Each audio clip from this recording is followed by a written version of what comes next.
honoring a lifetime committed to justice and service. A proud Crucian whose life embodies integrity and justice. His foundation was formed in the halls of Holy Cross College. His pursuit of justice led him to the legal profession. His leadership uplifted organizations and communities. Nung ako'y nakapunta sa Holy Cross, lalo na si Lola Nena. Lola ko, napaka-sincero niyang tao sa pagdadasal. Sa faith niya. Hindi ko pa nakalimutan si Mr. Malig, yung principal no. Sa kanyang nakatotoo yan, blessed you thou amongst women and blessed is the fruit of your womb, Jesus. Sa kanya ko na, kaya ngayon kapag nagro-rosaryo kami ng batch ko, online, meron kaming every Sunday rosary. Yun ang ginagamit ko, yung natutunan ko kay Mr. Malik. Nung nakita ko, dahil sa puro dasal, nakita ko yung faith nila sa kanila. Ito sa umpisa, wala akong ganit. But there, nakita ko yun.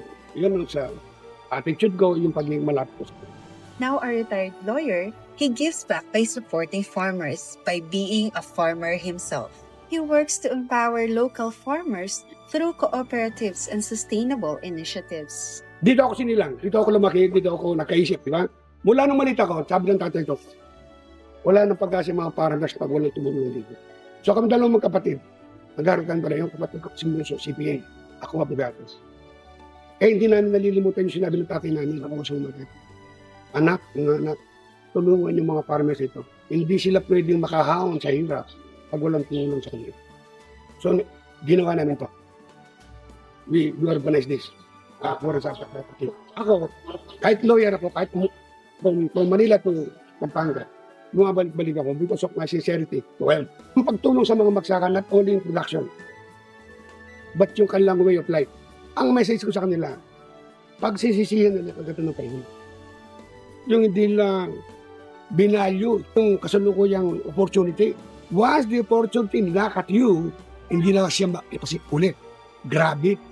Right then and there, grab mo siya. Hindi pwedeng yung opportunity dumating ngayon, darating din bukas yan. No. Grabe. Kung may dumating bukas, additional opportunity. Pero never mo siyang pababayaan. Sa mga bata, usually, wala pang ambisyon sa buhay.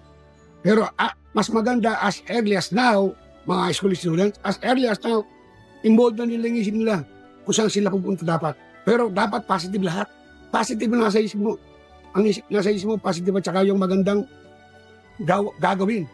Hindi, huwag kang mag-isip na, huwag kang mag-ambisyon. Sisikat ako sa sabong, sisikat ako sa sukal, sisikat ako sa mga bahay, magiging chick mo. No, hindi ganun.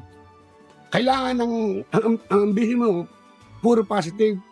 Kasi pagbibigyan ka ng Panginoon Diyos. Kapag ka ang mga sinasabi mo, pangarap mo sa buhay, maganda sa iyong sarili mo, maganda sa kapwa mo tao, ang Panginoon Diyos makikinig. Pero pag ang pangarap mo, ang dasal mo, negative sa kanya, sigurado hindi siya makikinig. Totoo, that is one thing sure, di ba? Pakikinggan ka ba niya? Hindi naman niya gusto yung dinadasal mo. Ang pakikinggan lang ni Lord, yung gusto niyang gawin mo. Kasi yun ang purpose, kanya katsini lang eh. God created you for one purpose, to serve Him. Di ba? To serve Him. How to serve Him? Di ba serving people is serving God. Pag nagsaserve ka sa kapwa mo, you are already considered you are serving God. Ano yun? Tama?